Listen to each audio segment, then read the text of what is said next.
Welcome to our video showcasing our two-night winery tour in the beautiful Victorian Pyrenees wine district.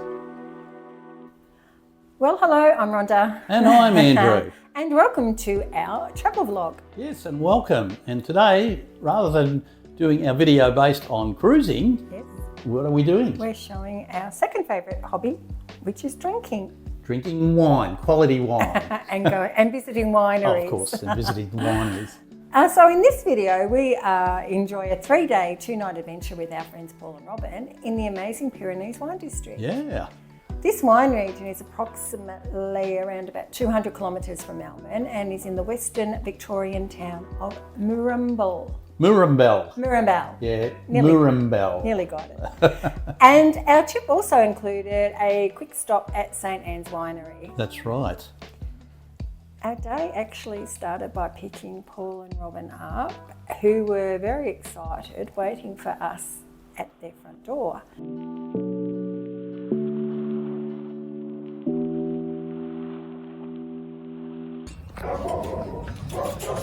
Hi! Hello. Howdy! All ready for a great couple of days off. We were very impressed, Andrew. Why were we impressed, Rhonda? Well, they're waiting for us and they actually only had 2 overnight bags. About so big. Not you and I. Oh no, we had to have a suitcase, a whole big suitcase. Yeah, and we took half our wardrobe, I think, just for a 2-day stay. I think in our head we thought we were going away for a month. Never mind, we like to be prepared. We do like to be prepared.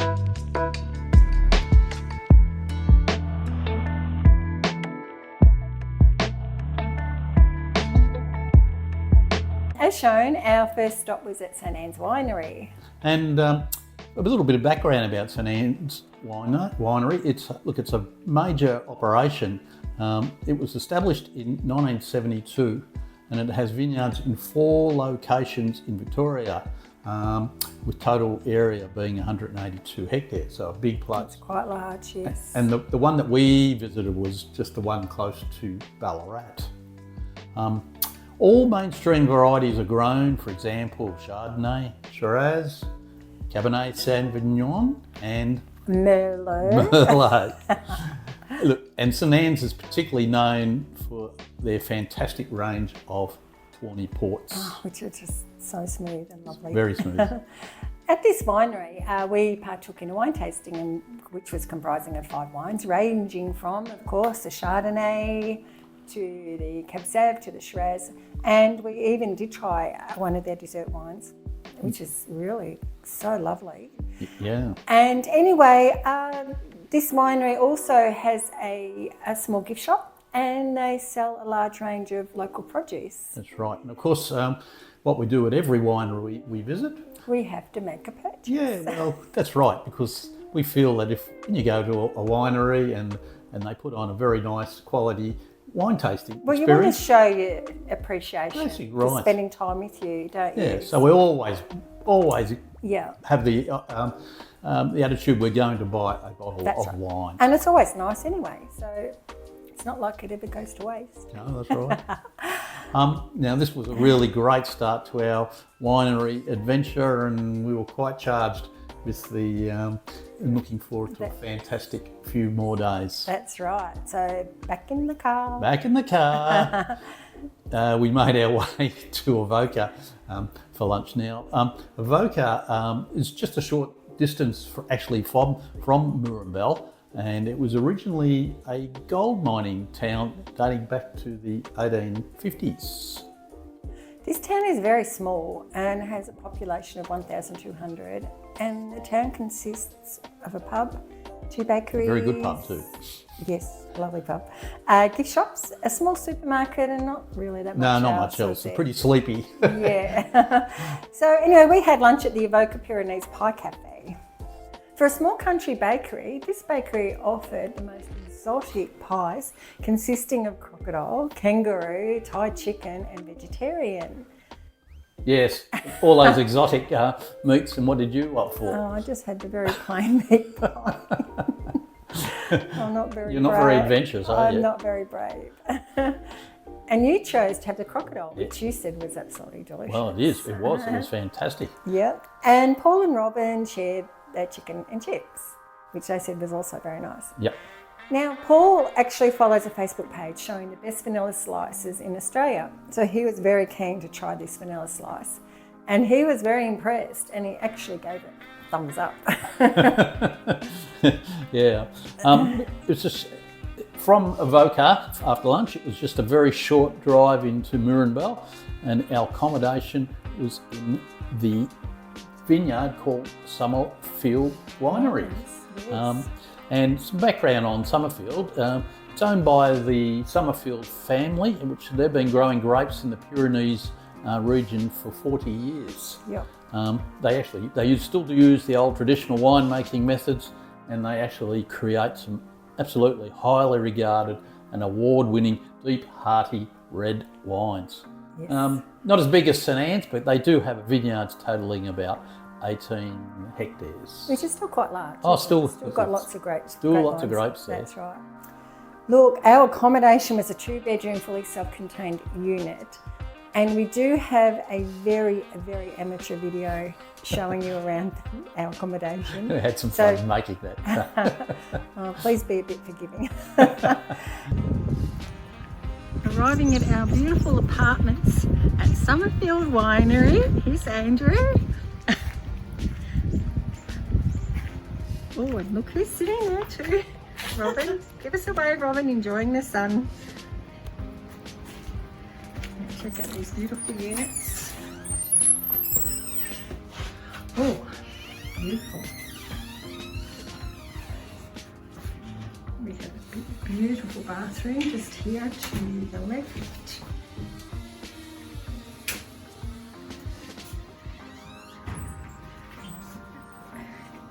And a lovely, well-equipped kitchen with a fridge, microwave, oven. Oh, even a coffee maker. And some wine, and I believe they're coming in a little while with some breakfast provisions, so beautiful. TV, radio. Here's the bedroom. Beautiful, lovely bedroom. And oh, straight outside to another balcony or patio. Oh, beautiful. Wow, how peaceful and stunning.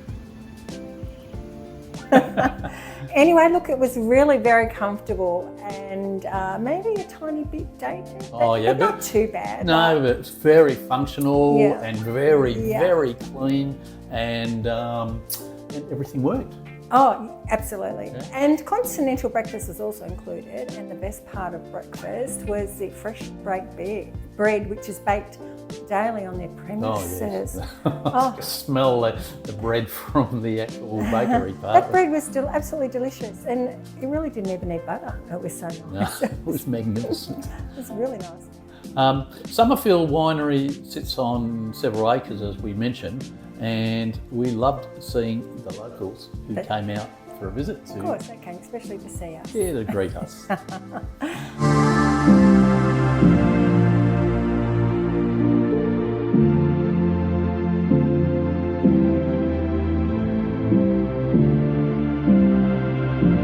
And after unpacking, we explored the wine district. Yes.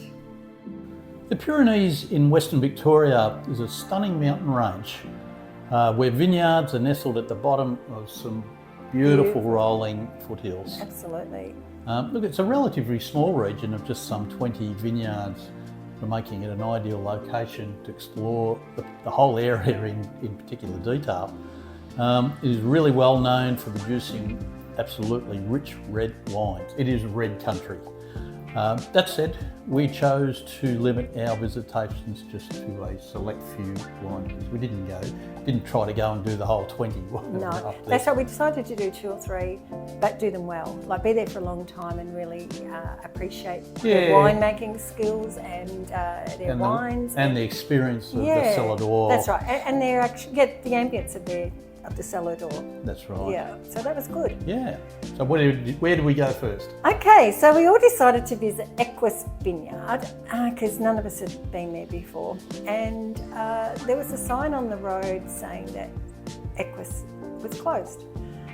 Yeah. But Paul said, no, probably not. It's probably the sign's been left over from the day before. So he said, we'll probably find that it's open. So, okay, following Paul's direction. Yeah, he got us on Google Maps and he said, go right down here. Yes, so we found ourselves on a unmade road. Very unmade road. Just a track. Which resembled something like a four-wheel drive track. My poor little car was not really made for this sort of road. And there was potholes and there was puddles and it was very narrow, and we thought, oh, we could get bogged here and no one will ever find us. So anyway, of course, we arrived at the winery and yes, it was closed. It was closed. So Robyn and I, after that, every opportunity we had, we would tease Paul because if something was closed. No, it may be open. I think he was getting a little bit sick of us by then. Yeah, well, we went past another winery and had closed. And we said, no, it's maybe open. It may be open after. So anyway, with Equus being closed, we decided to visit Taltarni Vineyard instead. Yep, yeah, Taltarni is a big winery and very well known in the district. And it was established in 1969 and again, quite large, having it's under 74 hectares of grapes. That's right. And as per their website, they say combining old world traditions with innovative new world techniques, Taltarni produces a diverse range of high quality red and white wines. Which I think we're drinking Taltarni red Yeah, today. that's right. There's a Taltarni bottle there, actually. Yes. And they actually do the old traditional method of handcrafting, or the traditional method of crafting sparkling wines as well. So, and it is a major winery, and it enjoys a very high star holiday rating. It's from James Halliday, so Yes. yeah, it's very highly rated. Because we were the only ones there at Taltarni, we actually had a fantastic wine tasting. Oh, fantastic. We got the most amazing service from this incredible lady who had such huge knowledge of wines and the winemaking process and everything. Well, she was a professional wine taster. That's right. And we're like, oh, that's an interesting job.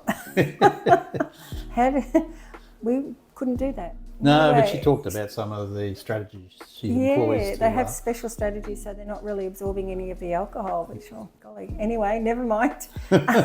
Look, we enjoyed both the red and white wines there, and we purchased a few bottles of the Blanc de Pyrenees, which it's a white variety, and noted as one of their specialties. And we also bought some bottles of the Old Vine Estate Cabernet Sauvignon, which is one of their top regarded wines.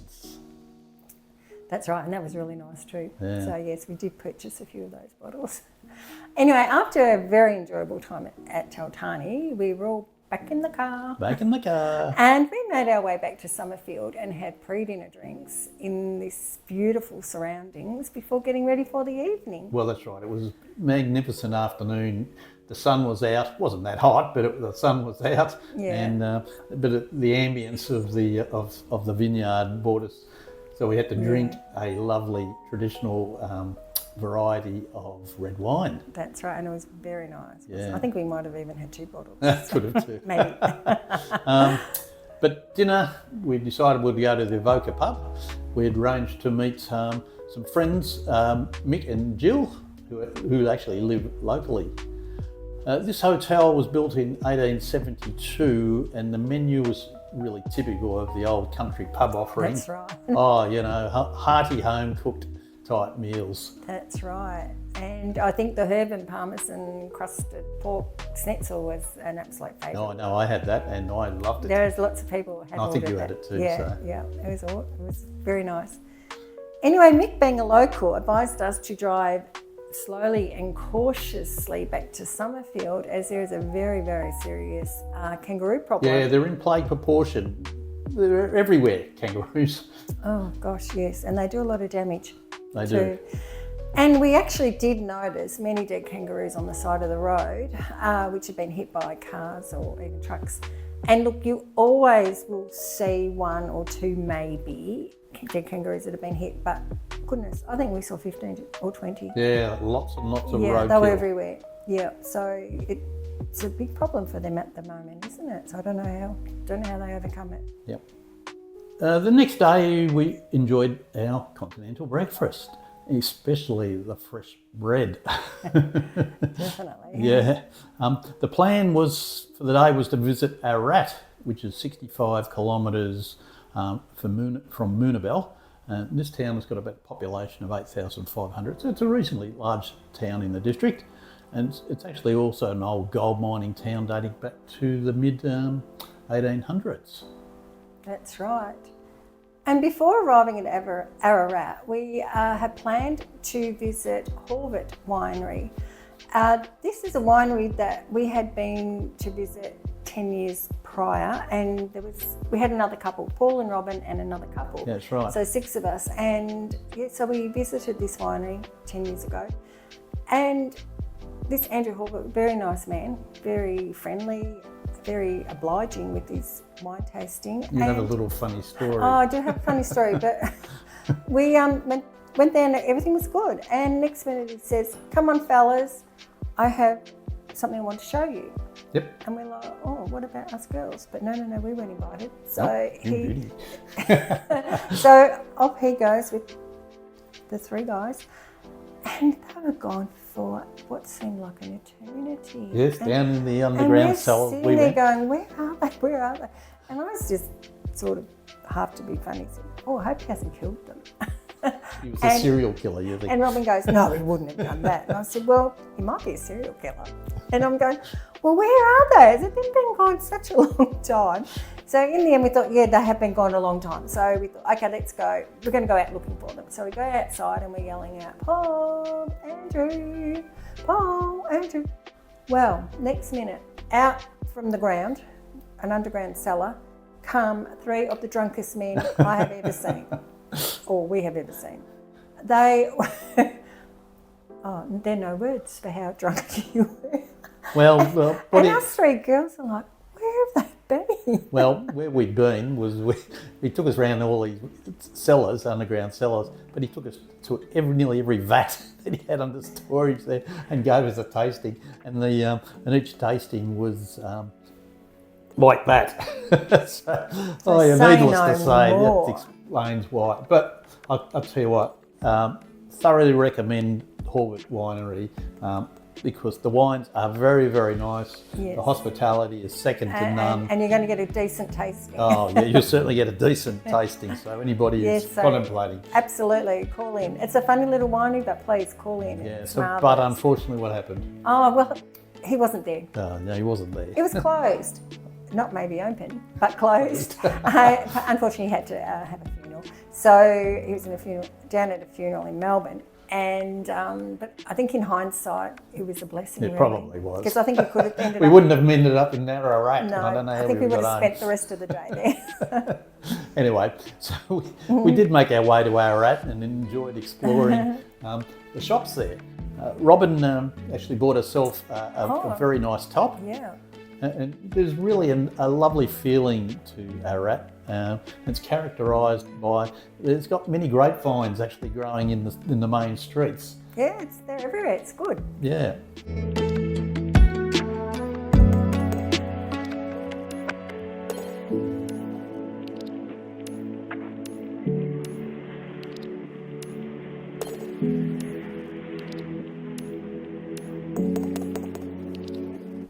Our lunch at Ararat, we went to a Sicilian restaurant, and Andrew and I, we had pasta, which was lovely. Yep. Paul and Robyn shared a burger and chips, which I said was also amazing. And after lunch and back in the car.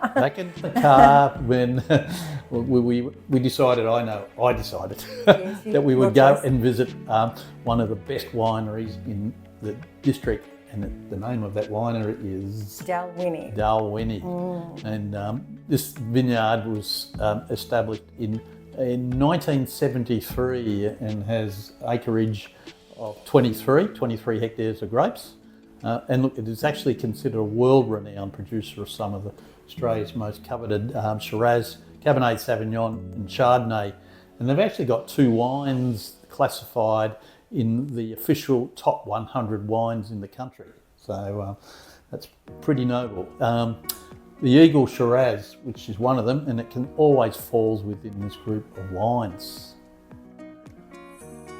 Unfortunately, it started raining quite heavily when we arrived, so it was a bit of a shame because we would have loved to have sat outside on this spectacular decking area and admire the amazing views. Oh yeah, you'll see. They are amazing.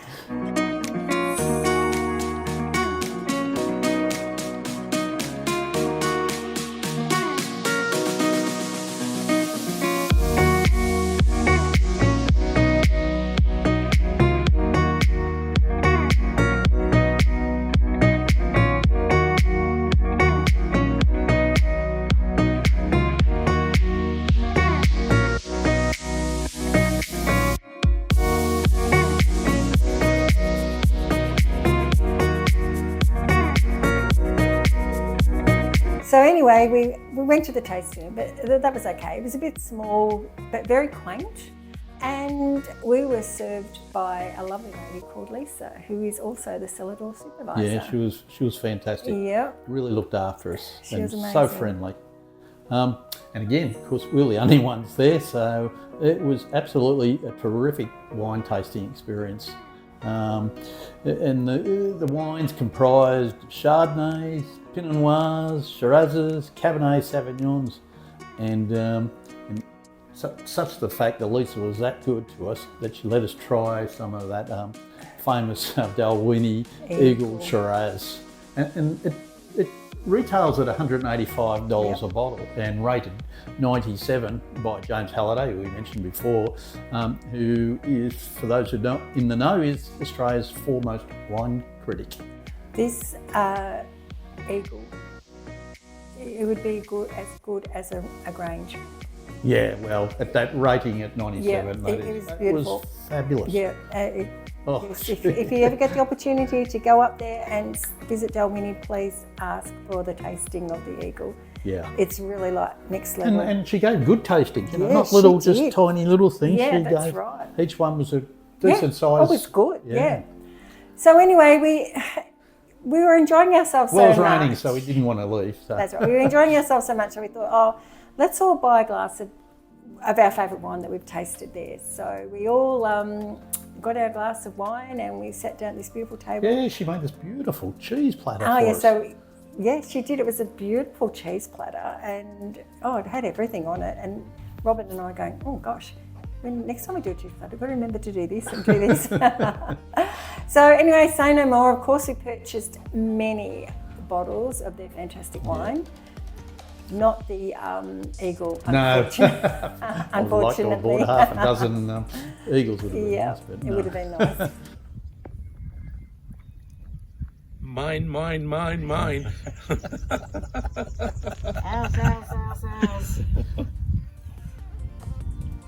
Anyway, back in the car. Back in the car. We headed back to Summerfield, of course, which our accommodation was, and Paul and I decided, we hadn't done it at the stage, but let's do a wine tasting at Summerfield. And this summer, this cellar door also has lots of local produce as well. And we actually tasted the Tradition. I think we mentioned before, we actually bought a bottle or two of Tradition, but we tasted it again, and Tradition is a blend of Shiraz, Merlot and Cabernet Sauvignon. And of course, they actually had it on special there, so we bought a few bottles. Yeah, about a dozen, I think, to do anyway, so it was filling the car up. Yes, so, which was starting to be a bit of a concern because you remember we did pack a big suitcase. We're like, we might have to leave the suitcase at home to accommodate all the wine. Wine's coming up. While the boys were at their wine tasting, Robyn and I decided to put our hand to building a fire. Yeah, well, it was starting to get a bit chilly and... it was getting a bit nippy, that's for sure. Anyway, the accommodation provides old beer kegs, and which they use to house the fire, and they also provide wood, which we had to buy, I think it was $15 for a bag of wood or something. It was very, very reasonable. Plus firelighters, so it was actually quite easy to build this fire. And then look, it was perfect. Sitting around a fire, drink in hand. Drink in it was hand. so relaxing. It was Drink just in lovely. hand, yes. And you know, of course, when you're experiencing that, it's always nice to have music. But we forgot to pack a loudspeaker. Yeah, portable speaker. A portable speaker. So Paul, being very ingenious, Yes, he managed to get his mobile phone with music and pop it into a metal bin. Yeah, so a little round cylinder bin, and what it did, it was actually amplified the sound from the phone, and it really worked very well. It was amazing. It was amazing how fantastic it was. It was. And also, Paul and Robyn did bring along a breathalyzer for our time away to make sure the drivers, that being me, the blood alcohol level was under 0.05. That's right, because we're very responsible people. Yeah, when so we every drink. time we go to a winery for a tasting, we check on the breathalyzer to make sure that the driver is still under 0.05. Now, this apparatus gave a reading up to just somewhere above 0.1, so that was the maximum level it would show. And then after 0.01 something, it would actually revert to a measurement, just the word high. Yeah, HI. Anyway, of course, that was quite responsible that we did bring the breathalyzer along, but maybe we were starting to get a little bit irresponsible, given we were starting to charge up with all the few. Guess we were relaxing then by the fire. We were all relaxing and probably drinking a little bit too much. But anyway. Yeah, anyway, we weren't going. We're not going anywhere. Anywhere. We're eating dinner at Summerfield that night, so not driving. So what did we do? We actually decided to test out this breathalyzer, see how high we could get it. And what happened was Robyn actually did a blow, and she actually blew high. So what did we? Okay, we knew it was time for dinner then. So we put the fire out and off we went to the restaurant that's on the premises of the winery, and they serve wood-fired pizzas. Yeah. And by the time we got to this restaurant, next minute the heavens opened. And the thunderstorm too. And the rain, it was deafening, the rain. It was, but only lasted for a short time, but oh my goodness, it was really pouring down. Anyway, so we chose to have, obviously we had pizzas. We had a lamb pizza, salami pizza, and a meat lovers pizza. And they were all just so nice. Oh, they were all delicious. Yeah, they were beautiful. And of course, we didn't have any leftovers. So anyway, look, so after dinner, we made our way back to our rooms, and it was just a wonderful, wonderful day. Oh, it was a lovely day. It was a really nice day. Sadly, that was our last day at Summerfield. Yes. After a late checkout, Thank goodness. yes, I think we all had a few sore heads from the night before, we commenced our way home. But what we first did, we did a quick visit to farewell Mick and Jill at their farm, and they gave us a little tour of the place, a lovely cup of tea, I know. That's right, yes. And they're just like the most loveliest people you could ever meet. And Yes. And He's he's a sheep shearer. yeah, he's a sheep shearer and of some notoriety in the district. So, no, that was good. It was nice, and we got the opportunity to say goodbye to them. So Yeah. that was good. Then we stopped at lunch at 321 Cafe in the township of Learmont. And I'll tell you what, it was absolutely packed with people, wasn't it? Oh, it was chockers. Yeah, well, anyway, we thought, well, if it's that many people in such a small country town, it's got to be good. Yes, that's usually a very good indication if something's really busy, you know, that the food's good. And Anyway. it was. Oh, the meals were fantastic. Robyn had beer battered fish and chips. Paul ordered a 3-2-1 beef burger. You had a poached egg with avocado. Yeah, on sourdough. And I know you had the house specialty. Yeah, which was a pie, a lamb shank pie. And when it was arrived at the table, it had the bone of the shank coming out the top of the pie. It was very novel, but oh boy, it was a very nice pie. Yeah. And I noticed a few people were ordering that because you could tell by the bones. Yeah. Look, we would thoroughly recommend anybody looking for lunch or a meal when you're near Learmont, stop in at 321 Cafe. Oh, definitely. It was really lovely. It's the place to go. Yes. Anyway, late in the afternoon, we dropped Paul and Robyn off at their house, and we all agreed that our time away was absolutely awesome. Absolutely awesome. And we had a fantastic experience and thoroughly recommend the Victorian Pyrenees as a place to visit for anybody. Oh, If yeah. you're Just interested in wineries or just even in the Victorian countryside, and it's not that far away.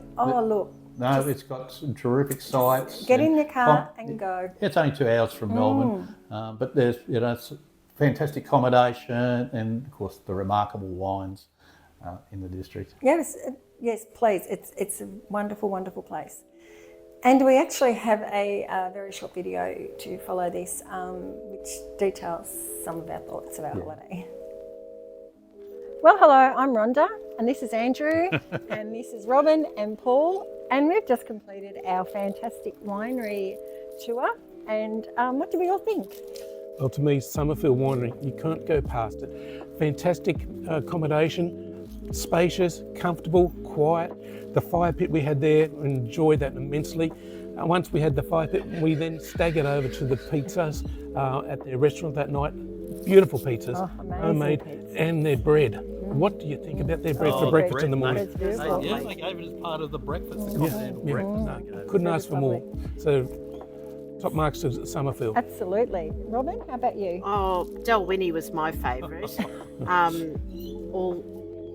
Just tasting that very expensive bottle of wine. And they were very generous. What was it called? The Eagle. The Eagle. It was $180 a bottle or something like that. And she was so generous. Like our tasting was like this. It was incredible. And Lisa was absolutely fantastic as a host. Yes. And And she provided a most beautiful cheese platter, which was it golly. puts the cheese platter, when you do a cheese platter, on a different level. They were the tiniest pieces of cheese, but so many varieties. It was really, really good. Fantastic.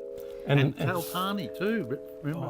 Taltarni. What a lovely experience we had there. Well, the people we had guiding us through their wines in taltarni and dalwhinnie couldn't ask for more. They were brilliant.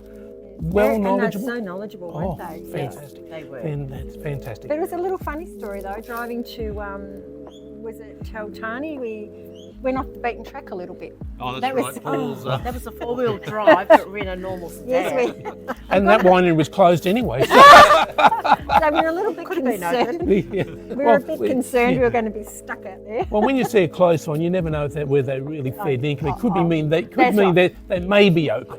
Yeah, that's right. Close to us means maybe. Might be open. That's exactly it. Yeah. But all we can say to our next winery trip, Yes. here's cheers. Cheers. Cheers. Chin chin.